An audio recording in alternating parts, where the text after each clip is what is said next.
Hello everyone and welcome to a new Mass Effect Andromeda video. This is an Asari Duelist build for Silver Platinum. So the powers that I will be using are charge up to rank 6 with the Shock Trooper build, weapons and melee as well as radius to incapacitate enemies near the area where I'm going to charge. Only 2 points in lance, unfortunately, to have some recharge speed, and offensive biotics to have more weapons damage and power recharge speed as well. And then the barrier, saving barrier, recuperative barrier, and barrier drain so that I can use melee. That's also why I'm using strength enhancer and disruptor rounds to prime the enemies, because that's the Remnants and that's platinum, though it's still the silver difficulty. So many enemies are going to be shielded. And, you know, even with the Remnants, aside from platinum, you have a lot of shielded enemies. So that's why disruptor rounds seem to be so logical. For this second silver platinum solo, I'm using a character that I never really play, I'm using Backlash a lot because that allows me to boost my weapon damage. It's the same thing as with the Asari Sentinel. That's the same strategy, and I already published a smart build video about the Asari Sentinel and the use of Backlash, although it was dedicated to tech powers. If you're interested in the video, it's on the same map and it's against the cat. How to solo with the Asari Sentinel. Anyway, so Backlash is going to be useful to boost my weapon damage, aside from the fact that I already have much weapon damage, but I'm able to boost that thanks to charge and thanks to Backlash as well.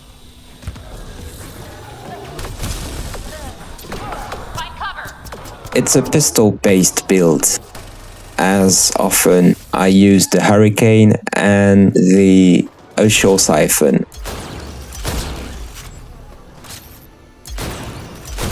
I stay in this area knowing that there's a canister just next to me, so it could, detonate anytime if, I do something wrong. But it's also a nice area when you end the wave or when you just want to take a break. Just 3 hostiles remaining. Because the enemies, take certain positions, and little by little you learn to expect where they're going to stay. So, for example, the saboteurs I just killed, Clear for now. Great shooting. they always go there, and if they don't, they just go downstairs. So, enemies have certain positions that they are always going to take, and you learn that, quickly. Scattered around this area. Find and recover that data. Got it. So for the first objective, obviously for this mission, this was hack. And lucky me, just for my human artificer build and gold solo, I had this area to hack. That's very nice, that's a very nice area to hack because it's indoors and not outdoors, and outdoors areas can be really, really tricky. That's my second attempt, by the way, because I hadn't played Mass Effect Andromeda for a long time, so I was a little bit too optimistic.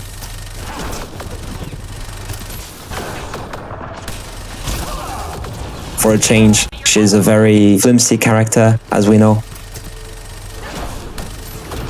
So that's why getting rid of big enemies like the destroyers was my first priority, because with the nullifiers and all that, I don't want to die miserably while I'm trying to hack this zone. Especially when you have this zone to hack, you don't want to miss that. So you see the observers, even on Platinum, that's really gorgeous, a very gorgeous power backlash, because they allow me to actually boost my weapon damage. And also they receive 200% more damage, damage returned. It's excellent, it's an excellent power.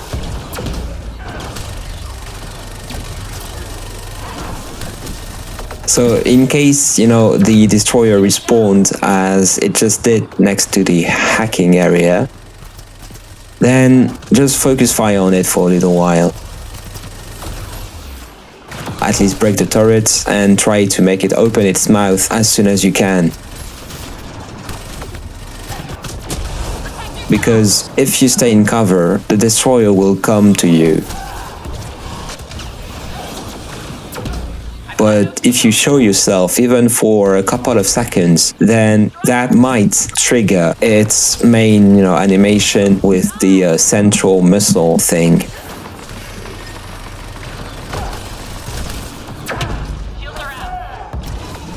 So there's a third destroyer, but I'm almost at the end of the hacking process, so I'm not really worried about anything right now.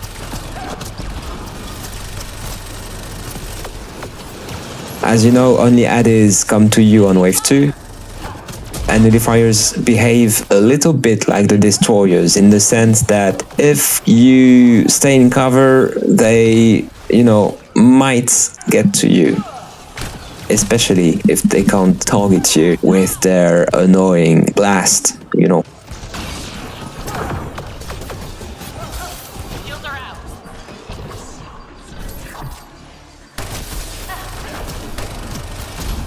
I'm going to this area again. 3 left. No enemies in this wave can take cover, so basically they all come to me if they can't shoot me. That's what the nullifier is doing right now, but you see Backlash is really powerful against nullifiers because all the damage you're supposed to take, is returned.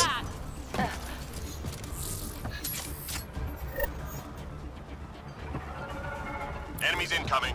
And it's returned 200%, so even on Platinum actually. And you know what? The blast of the nullifier actually goes through its shields. So that's why it's an excellent power. Melee here is useful because if I fail to kill the Berserker rapidly, then I can use melee to finish it off, especially if it has a low amount of health. You see how this sharpshooter just flew away? That was weird. That sometimes happens with the physics of the game. I don't know how it's possible, but still.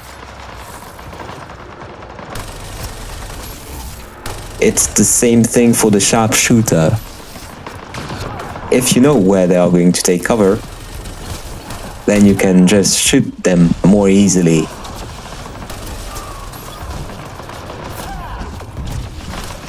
Alternatively, you can also use Backlash in order to return their sniper rifle shot,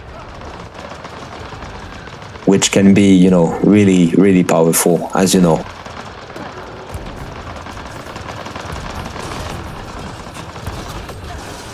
But that's silver, so silver on silver, I guess it breaks your shields, as it does on platinum, thanks to shield gate.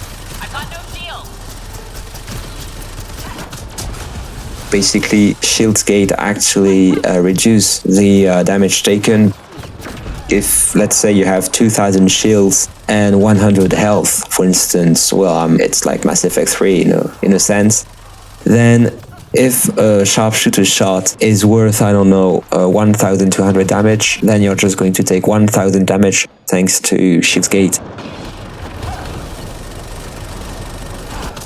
That's why it's really important to understand how shield gates work, because that can make your life easier, and that may also help you anticipating a little more in this game.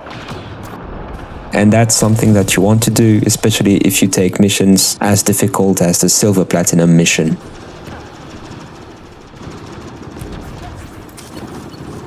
It was not the most difficult, in fact. I thought that the other one, with the Havoc Trooper, was more difficult.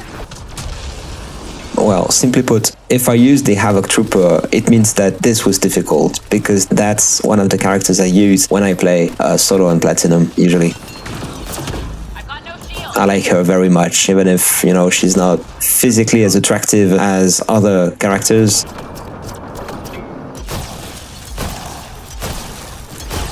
I don't really like her suit. In fact, I'm not the only one. But I'm not going to be the hating type. I'm not going to say, well, you don't play her because she's so OP. Yeah, well, she's OP, but she exists. She's there.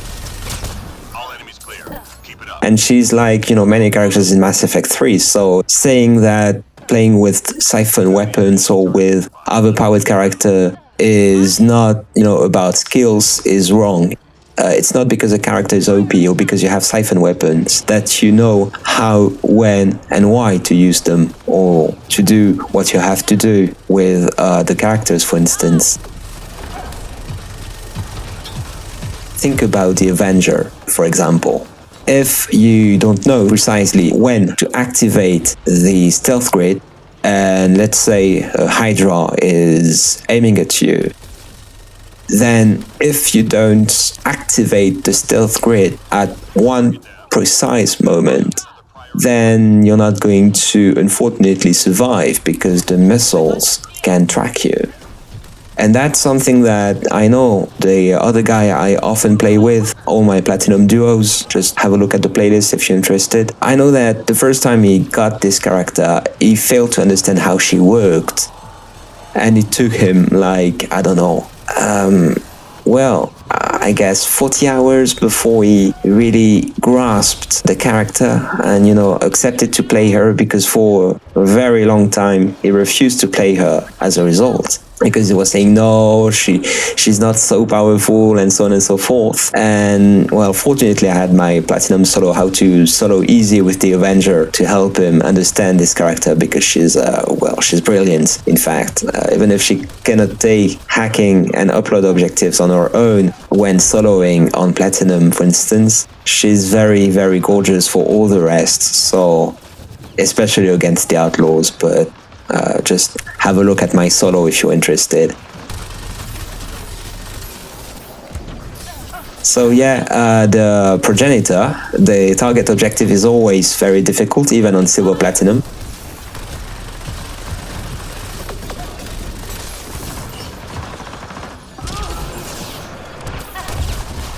I've got no shield. Find cover. As you can see, it was really, really short before I killed it. Shields are out. And I think that's because of the Blaze Hydra. The Blaze Hydra is really, really disturbing. So, evading through walls, as I just did, is a nice thing to, avoid the enemies. But the problem is that the Progenitor tend to be well surrounded by all the other units. So if by mistake you think that, that you can single out the Progenitor, it's usually more difficult than it sounds in the first place, because there's always another enemy coming in. The Blaze Hydra is really fast, so are the breaches, and the observers can go through walls as well. So yeah, well, that's a glitch, but they, in practice, can go through walls, though in theory they're not supposed to. So the only thing that remains is the destroyer. So what you can do is try to single out the destroyer instead, because no matter what, the Progenitor will not be on its own. When it spawns, it's alone, usually, because you're already taking care of all the other units on the field. So usually when it spawns, it's alone. Be ready. But the moment you begin to attack it, it will react very quickly. Hostiles en route. Get going. And all the time you need to kill it, all the enemies will have time to rejoin. So that's why.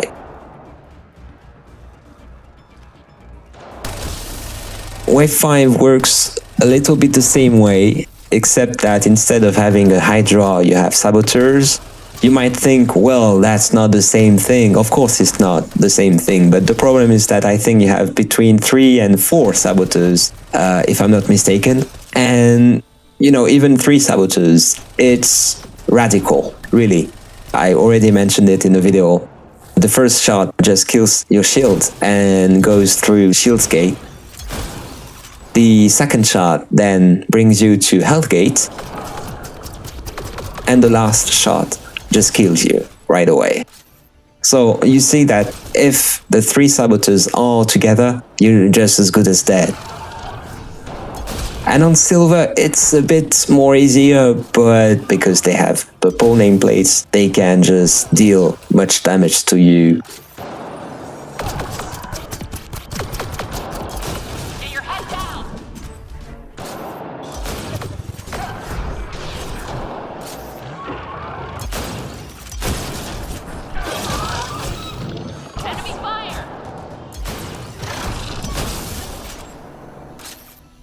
For example, this one just broke my shields and just went to cover, so that's how they work. But if you understand their pattern, then you can anticipate again. You can anticipate and try to remedy the situation without too much damage. Here I'm using my melee to regenerate my shields, because there were many wraiths at the same time and I couldn't take them all, of course, so that's why.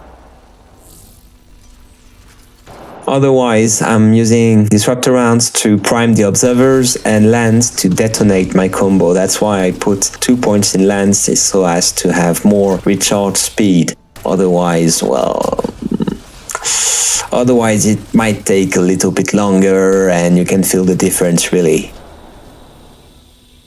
If you cannot detonate combos right away. Sometimes I just miss, as I just did, my shot. I don't know why I used Lance after I killed that saboteur, but I did, sometimes you do stupid thing. I think that's, because, I don't know, I was stressed out, was taking too long, and as you guys know, I haven't been playing Mass Effect Andromeda as much as I used to, so that's why it took me some time to complete this challenge on my own.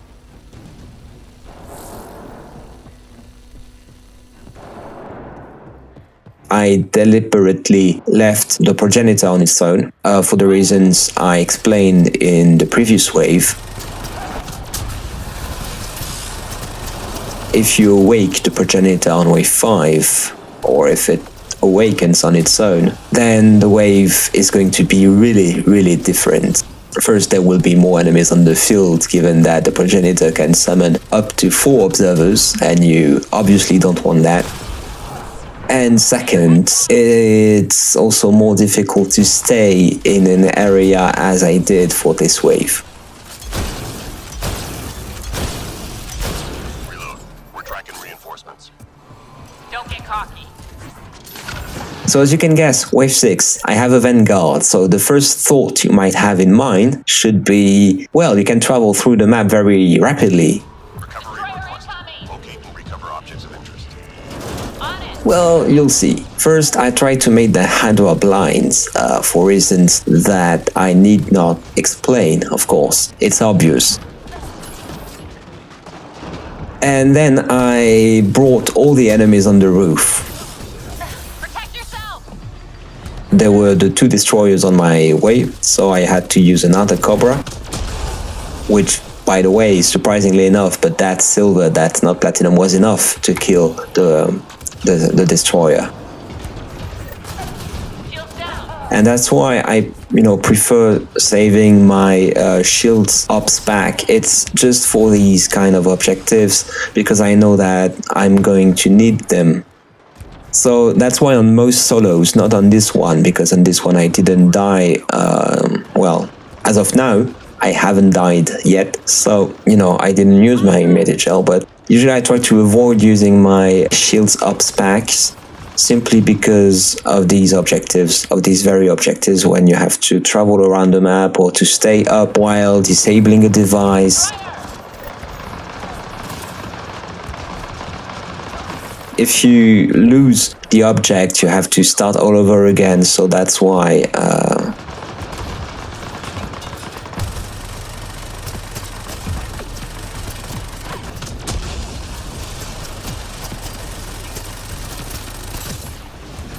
well, I was trying to recharge the Hurricane and that prevented me from going on the roof. That happens sometimes. I could have anticipated it. It's not easy sometimes to think about everything,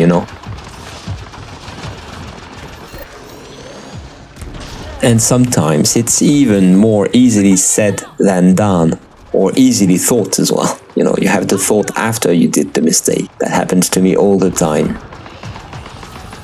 I took some time to publish this solo, sorry for this, because of Anthem, and also because of the Nightmare DLC of Shadow of the Tomb Raider. I'm focusing on these franchises, on these series for now.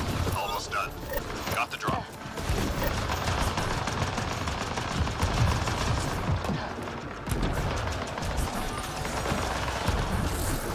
Talking about Anthem, if you are interested in my videos, I published a lot recently, especially quick tips, giving, feedback on the game and how to play it, well, in my opinion, and information about the Scar faction.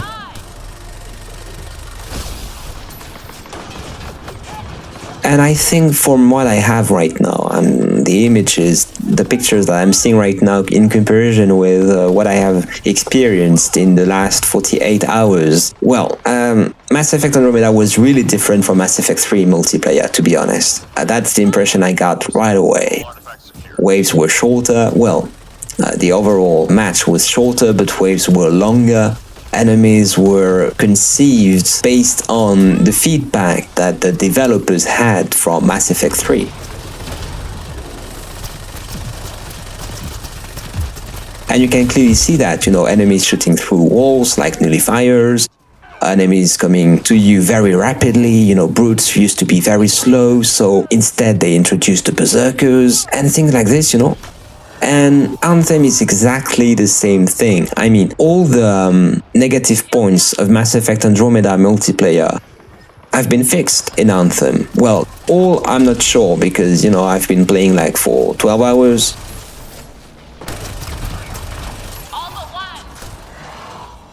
And it's different, but it's kind of the same too. There are many similarities, especially in terms of, the gameplay mechanics. Even though you cannot fly in Mass Effect Andromeda, but still, there are some similarities. I will be pointing them out in future videos, don't worry, as this one is drawing to a close very slowly, little by little. We're done here. Get yourself to the LZ. But it's still a pleasure to play these celebratory missions. I think it's always very interesting to have this silver platinum option on certain missions. I regret that it's not as frequent as I would like, but that's how things are, so you have to do with it. But yeah, so Anthem, as I had guessed in the first place, it's not so much different from Mass Effect Andromeda in terms of graphics and facial animations, though the voiceovers are better, I guess. I think they are. Honestly, I thought they were unnatural in Mass Effect Andromeda. That felt very awkward, but in Anthem, they're fine, actually. They feel and sound very lively. And so does the multiplayer missions on Anthem when you are out on the field. They kept this idea of having many enemies at the same time, like Andromeda has, around 12 enemies on the field at the same time. In comparison, Mass Effect 3 had 8, a minimum of 8, but many factions had 8, Some factions had more because, the Geth, they had been patched, so they introduced new units midway.